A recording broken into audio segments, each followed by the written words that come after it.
Boa noite, pessoal, tudo bem? Reta final da campanha para eleger Lulinha presidente. Estamos aí pegando fogo. Boa noite, Papi. Boa noite, Mariana, internautas. E já tivemos ontem a plenária da campanha de Lula em Cornélio, com a presença do presidente estadual do PT, o deputado Arilson, reeleito. Sim. Uma movimentação grande com simpatizantes de Lula, de Cornélio, de toda a região. Ex-prefeito Jorge de Santa Mariana, diversos vereadores dos vários municípios que já estão engajados na campanha de Lula, dando um clima aí muito bom para a arrancada final nessas 2 últimas semanas, para elegermos Lula, o novo presidente do Brasil, no próximo dia 30. Além do pessoal que está à frente de partidos, que está com mandato aí, ex-prefeitos, ex-vereadores, é importante a gente ressaltar a participação expressiva que nós tivemos do pessoal da militância mesmo, que não esmoreceu em momento nenhum desses anos todos que a gente teve aí com o governo maldito nas nossas costas. O pessoal não desistiu, permaneceu firme e a gente tá aí na hora já, né? No 45 do segundo tempo, para comemorar Lula presidente. Mas ainda buscando todos os votos possíveis, pedindo para aqueles eleitores do Lula que não foram votar no primeiro turno, por uma dificuldade ou outra, ou por acomodação, até que compareçam no segundo turno, destacar a importância do voto dos jovens, dos estudantes, pelo fortalecimento da educação, que foi uma das características principais dos governos de Lula e Dilma. Os idosos que porventura não tenham ido votar, os lulistas todos, os simpatizantes do Lula que tenham idosos nas famílias, que levem os idosos para votar. Nós já temos uma diferença grande das pesquisas aí apontando a vitória do Lula, mas nenhuma eleição é ganha antes da hora. A eleição é ganha no dia a dia, na disputa, na busca por votos, e se a diferença é boa, o que nós temos que fazer é ampliá-la e deixar um recado aqui interessante para alguns eleitores do Lula, eventualmente preocupados. Eleição tem que ter preocupação, sim. Sim. Quem não se preocupa se acomoda e acaba achando que a eleição está decidida.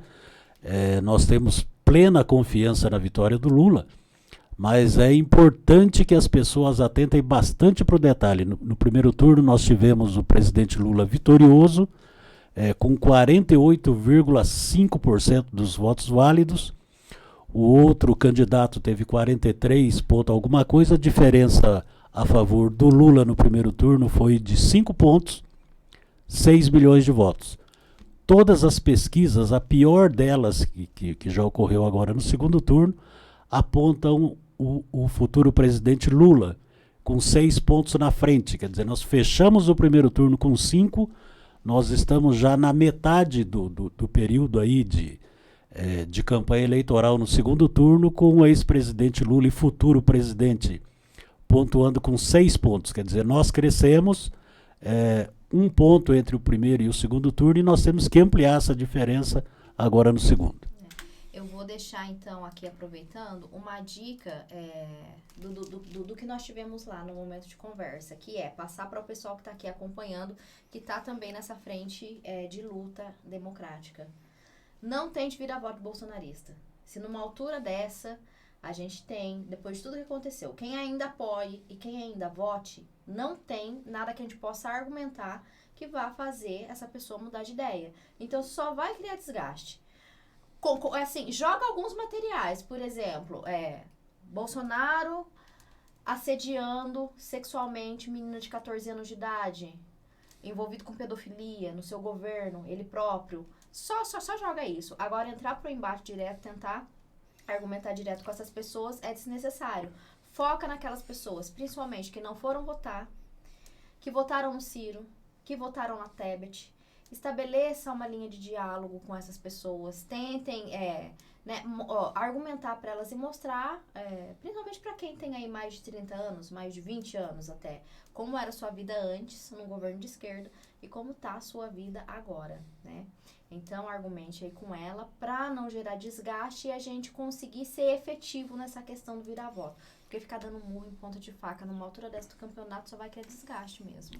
Mas as ações todas aí com o eleitor da periferia são fundamentais. É onde mora o trabalhador, o mesmo trabalhador que está sendo vítima de assédio. Nós já temos denúncias De 3 empresas em Cornélio. de patrões assediando e ameaçando empregados aí com demissão, inclusive caso haja a vitória do Lula. É bom pontuar o seguinte: primeiro, que não tem que aceitar nenhuma forma de assédio. O eleitor dentro da urna, dentro da cabine lá do local de votação no dia da eleição, ele vai estar sozinho, não tem patrão nenhum que possa pressioná-lo no momento do voto. E na hora do voto, o trabalhador tem que saber se vai defender o interesse dele, com reajuste salarial acima da inflação, com reajuste do salário mínimo, com geração de emprego para quem precisa, inclusive para os jovens, ou se ele vai, no dia da eleição, votar para defender os interesses do patrão. Agora é uma luta de classes mesmo. Os pobres têm que defender os interesses deles, porque os ricos, desde o descobrimento, já defendem os próprios interesses, que é a concentração de renda e migalhas para o restante da população.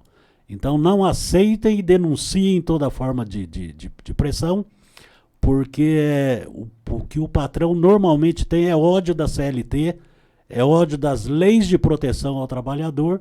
Então ele normalmente opta por quem quer destruir tudo isso. Então o trabalhador consciente vota em quem quer protegê-lo e não quem quer destruir direitos conquistados aí ao longo dos séculos. É isso que está em jogo agora. Defender os nossos interesses contra os interesses dos opressores. Eu posso aproveitar para dar um exemplo prático para que as pessoas consigam, quem está nessa situação, entender e outras argumentar com relação à questão do ser trabalhador, o que aconteceu com os nossos direitos nesse período. A questão é a seguinte: 5 anos atrás, se você tem uma empresa e você vai contratar um empregado, você chamava esse empregado, ele trazia carteira, você anotava ali o período de experiência e depois efetivava ou não essa pessoa, onde ele tinha garantido todos os direitos ali: contribuição no INSS, fundo de garantia, 13º, férias, descanso semanal remunerado, tava tudo garantidinho ali para ele. Com a reforma trabalhista, o que aconteceu? É permitido agora que aquela pessoa que antes era uma pessoa física trabalhadora, ela se torne uma pessoa jurídica. Então, o Bolsonaro fala o quê? Abriram não sei quantas milhares de empresas durante o meu governo. Por quê? Hoje em dia, a pessoa que tem uma empresa, ao invés de contratar um funcionário e assinar a carteira dele, ele pode falar assim: olha, eu só contrato MEI. Aí a pessoa nem sabe o que é isso, fala: o que é isso? Você vai abrir um CNPJ para que eu te contrate. Então, ele consegue colocar ali o valor que eles vão acordar, que pode ser, e muitas vezes é abaixo do piso, que seria para a classe, porque ele está contratando uma empresa. Você se torna um CNPJ, você se torna uma empresa. Você se torna um microempreendedor, né? Você pegou aquele CNPJ, contratou a pessoa para prestar o serviço. Você não tem que recolher INSS, você não tem que recolher fundo de garantia, nem pagar 13º e nem férias. Então, as pessoas tiveram que abrir mão de todos esses direitos. Eles têm o discurso de ou emprego ou direito, e aí você acaba ficando sem nenhuma coisa nem outra. Então, por isso que tiveram várias empresas, vários microempreendedores individuais surgindo. Porque ou ele fazia isso para conseguir ter alguma renda, sem direito nenhum que estava garantido para ele já há muitos anos, ou ele fica sem emprego, sem sustento. Então, o trabalhador tem sido acabado mesmo, derrotado esse período todo. E por isso que a gente fala que a revolução política que a gente precisa, ela passa essencialmente pela classe trabalhadora. Que incorporou um discurso curioso, pelo menos alguns eu tenho tido contato, é que a vida do patrão é muito difícil e que os ricos é que geram emprego, como se ricos estivessem, e ricos aí que eu estou dizendo, não só os grandes empresários, mas até os médios empresários. O trabalhador está desenvolvendo, uma parte dos trabalhadores, desenvolvendo um discurso que foi botado na cabeça deles meio que na marra ao longo dos anos, que a vida do patrão é muito complicada e que ele faz quase que um favor de contratar alguém para trabalhar. Na verdade, não é isso. Eles só contratam porque eles precisam da mão de obra. Sim. Se eles não precisassem, eles não contratariam de jeito nenhum. E é por isso também, por precisar, que eles não vão demitir ninguém. Essa história de que vai demitir, se ele precisa da mão de obra, ele vai manter a mão de obra ou vai contratar em caso de necessidade. E cá entre nós, né? Vida difícil é a vida do trabalhador que ganha pouco e que vai no mercado e tem dificuldades para alimentar a sua família, tendo que recorrer, por exemplo, agora, a esse crédito consignado que eles conseguiram criar, cometendo crime eleitoral dentro do período eleitoral, para comprar alimentos ou para pagar alimentos que já compraram e não conseguem mais pagar. Então a vida difícil é a vida do trabalhador. O trabalhador não pode incorporar esse discurso de que está sendo contratado por favor. A vida inteira os patrões contrataram os empregados por necessidade. Ninguém faz por favor. Se o empresário precisar só de 5 funcionários, ele só vai contratar 5. Se ele precisar de 10, é 10. Se precisar de 3, é 3. Ele não está fazendo favor nenhum para ninguém. Ele precisa, e aliás, é o salário do trabalhador que movimenta as empresas. O trabalhador que ganha um salário aqui, ele consome ali e acaba comprando. Então quem gira a economia, quem mantém o país em pé, é o trabalhador com seu salário, não é o patrão que contrata o trabalhador que mantém. Porque se ele não contratar, ele simplesmente não funciona. O patrão vai funcionar com quem? Com os filhos dele trabalhando? Então ele depende da mão de obra e essa dependência é que tem que ser valorizada pelo trabalhador, né? Perfeito.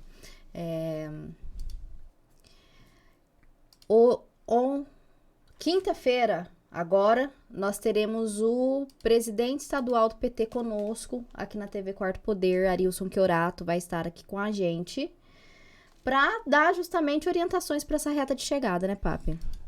Teremos o Arilson, o deputado Arilson, teremos também na semana o ex-prefeito de Santa Mariana, Jorge Nunes, um prefeito corajoso, com postura muito coerente, que não se omite diante das dificuldades, que não teme a opinião do eleitor bolsonarista. Ele já fez isso em 2018, volta a fazer agora em 2022, é uma coerência, uma história de vida que aponta nessa direção. Então teremos aí uma semana movimentada e vamos ter outros deputados federais eleitos falando com a gente de agora até as vésperas da eleição. Sim. A Quarto Poder tinha esse objetivo e tem cumprido fielmente aí o objetivo traçado, muitas vezes com pouco tempo por causa do nosso envolvimento na campanha. Mas o momento é esse, o momento é pé de união, trabalhador vota em trabalhador, pobre vota em quem defende pobre. É bom a gente deixar isso bem claro. Nós temos a expectativa de que afrodescendentes e negros não votem em racistas. Nós temos também a expectativa de que mesmo o eleitor evangélico mais reticente analise bastante para verificar se tortura é coisa de Deus, porque nós temos candidato, por exemplo, que é defensor de torturador. Nós estamos falando aqui do Brilhante Ustra, e agora, curiosamente, nós temos também pelo menos um dos candidatos denunciado ontem por crime de pedofilia. E aí não achem, por exemplo, que é uma postura minha ou uma postura da Mariana. Os presidentes dos maiores partidos democráticos do país estão acionando o Supremo a partir de segunda-feira para investigar exatamente essa fala desse atual candidato a presidente, que sentiu um clima quando viu uma menina venezuelana de 14 anos, e agora estão tentando de todas as maneiras se explicar com relação a isso, mas eu tive o cuidado ontem de ver o vídeo todo, a entrevista dele no tal do paparazzi rubro-negro, que foi lá o pessoal que fez a entrevista. Vi a entrevista inteira de 2 horas e a parte do vídeo que o deputado Janones denunciou está integralmente dentro da entrevista dele. Ele disse exatamente aquilo. Quer dizer, não tem nenhum tipo de montagem, e a partir do momento que ele disse, é bom ele se justificar e a justiça cobrá-lo por conta disso. e que os bolsonaristas não fiquem enfesados com esse tipo de situação, porque foram exatamente eles que iniciaram esse tipo de procedimento de uso das redes sociais para denúncias, no caso deles, infundadas, porque kit gay, mamadeira de piroca que eles divulgaram para tentar e conseguiram prejudicar sobremaneira a campanha do Haddad de 2018, estão agora provando do mesmo veneno.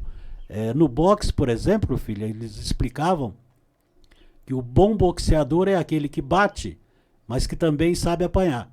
O que nós estamos vendo aí é um boxeador que tem queixo de vidro, que adorava bater em todo mundo, mas quando levou o primeiro golpe, aí desaba e fica louco, né? Então não é bom boxeador, né? Pessoal, muito obrigada por ter nos acompanhado até aqui. Compartilhe esse vídeo com algum amigo da Frente Democrática, com quem está indeciso ainda com relação ao voto. E nós voltamos agora na quinta-feira com o deputado Arilson. Boa noite.